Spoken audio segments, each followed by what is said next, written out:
In this video, I'll be sharing with you a simple explanation on how to achieve the upper part or a ruched shoulder blouse of this dress. So if you haven't yet subscribed, please go ahead to hit on the subscribe button.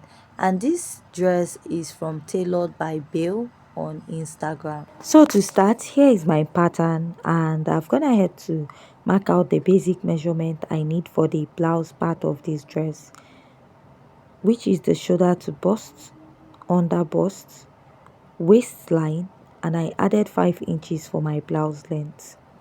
Now after this, I'm going to mark my shoulder divided by 2, right? After marking my shoulder divided by 2, I'll go ahead to mark the extension I want for my sleeve. That is the actual length of my sleeve before the gathers or ruche effect on the shoulder. Now after doing this, I'll mark a basic neckline. I'll be using about 4 inches. Now under my sleeve length, I'll come down by 1 inch at this point. Now what I'll do is to go ahead to place my ruler, connect from that point all the way to the neckline I marked. Now after I'm done marking that, for this particular pattern you don't really need your chest line, but I'll just go ahead to mark it as a guide so that the pattern won't be too confusing. So I'll go ahead to find my chest line, which is my bust circumference divided by 6 plus 1.5 inches. Now I'm going to go ahead to mark out a straight line here. Now after marking that, I'm just going to go ahead to mark my shoulder divided by 2. Now after marking this, I'll draw out a straight line. Note, I'm not really using this, I'll just be using it as a guide.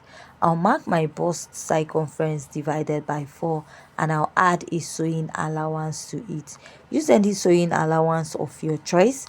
Here I'll mark my under bust circumference divided by 4, then add my sewing allowance. On the waistline, mark your waist circumference divided by 4 and add your sewing allowance, and then mark your hip circumference divided by 4 and add your sewing allowance.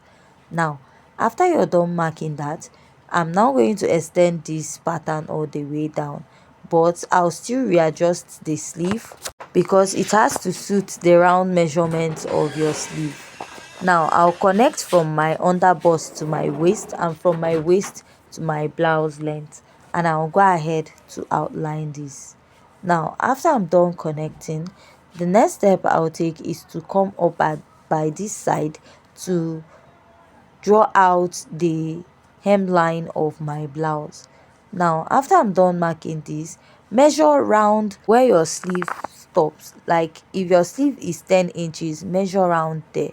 So whatever you should measure should be free. After measuring that, add 1 inch to it for joining allowance. So from there, my under bust, I'll come down by 1 inch. Now I'm going to now slant it and connect it this way, right? Now from here I'll come up by 1 inch and I'll be connecting it down to my under bust. So this is what I just need basically for this, and from that neckline I'll connect it down here. Now after I'm done connecting, I'll just draw out these buttons to indicate the button we have at the front. Now you're going to use a slash and spread method, and remember the slash and spread method started like 1 inch after the first part of the neckline. I'll just go ahead and slash out this pattern. Now at this point you'll be using a slash and spread method to achieve the ruche area. All these parts now you're labeling, what you do is to go ahead to cut it out, place it on a fresh pattern, and you're going to trace that out. Now I'll just go ahead and cut out the remaining part of my pattern. Now after cutting this out, you can use the back pattern to cut out. You can use the front pattern to cut out the back. All you have to do is to add a zipper to the front part to get what you have at the back of this pattern, right? Now for this side, you're going to notch where your body meets the sleeve. Now you're now going to go ahead to cut this open.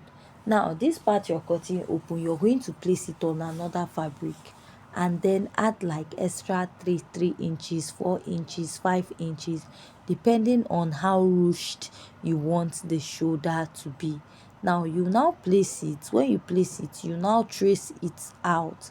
So let's say after you're done tracing it out, you can now go ahead to gather it back to the original length by adding an elastic at the shoulder, and then gather the lower part down to the underbust. So to cut out the back, all you have to do is to add a zipper to the front pattern that you have, and you can just go ahead to chop out this part a bit to make it straight. Add a zipper.